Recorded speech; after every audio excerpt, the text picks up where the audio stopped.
Hey guys, Mr. Backerberg here. In this video we're going to look at the slope of a line. When we're talking about slope, what we're really talking about is the steepness of a line. Now we use m to represent slope. And what we do is we compare the vertical change of our line to the horizontal change of our line. And we're going to make this a fraction. The vertical change we often call the rise, and the horizontal change we call the run. Now if we're looking at some points plotted out on a Cartesian plane, the rise, the vertical change, well, vertically that deals with our y values. So we can also call this delta y, and we often use delta just to mean the change. So this is really meaning the change in y as we're looking at our ordered pairs. And the horizontal change, well, horizontally those are our x values, so that's going to be my delta x, the change in x. The way we calculate delta y, or the change in y, is by doing some subtraction with those values. So what I'm going to do is take y2 and subtract y1 from that. Okay, that'll be the change in our y value. Over, for delta x, we're going to do the same thing.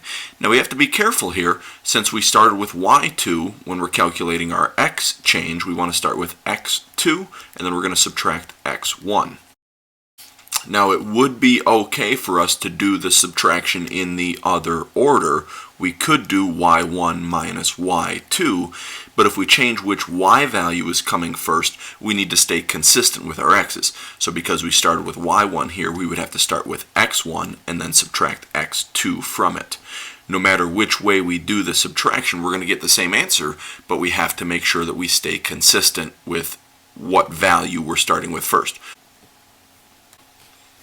In this example, we're going to look at calculating the slope of this line, and I've highlighted a couple of points along the line. We've got the point 1,1 and we also have the point 3,4. So remember, our slope formula says that we can do y2 minus y1 over x2 minus x1, and I told you the order of the subtraction wouldn't matter, so I'm actually going to show it both ways.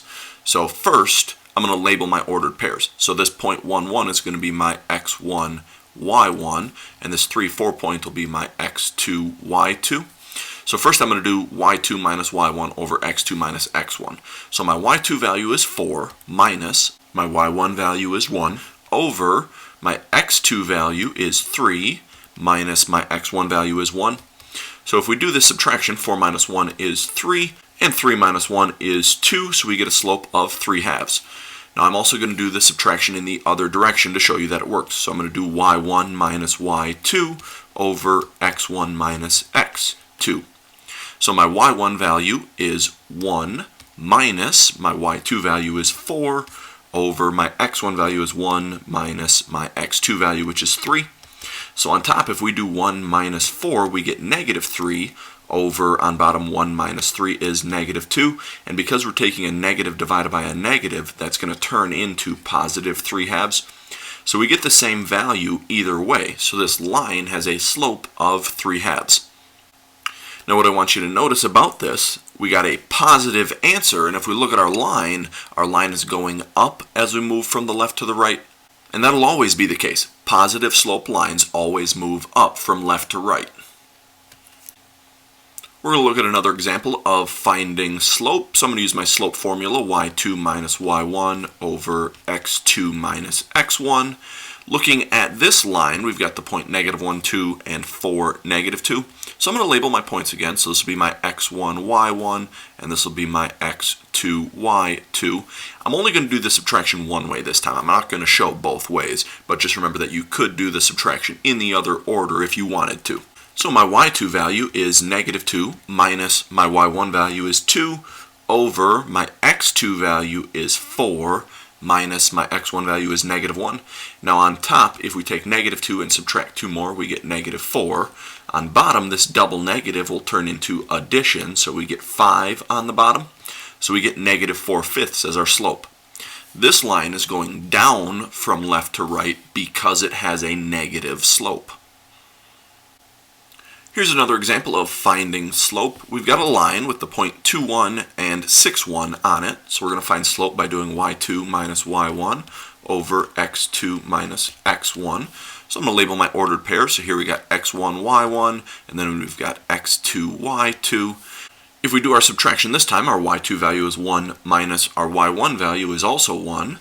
On bottom, x2 is 6 minus x1 is 2. Now on top, if we take 1 minus 1, we get 0 over, on bottom we get 4, and 0 divided by 4 is just 0. A zero slope line will always be a flat horizontal line because those y values are the same. There is no vertical change in our line, making it a zero slope. Last example, finding slope. We've got a line with the points 3, 5, and 3, negative 2. To find the slope, again, we're going to do y2 minus y1 over x2 minus x1. I'm going to label my ordered pairs, so this is going to be my x1, y1, and this will be my x2, y2 value.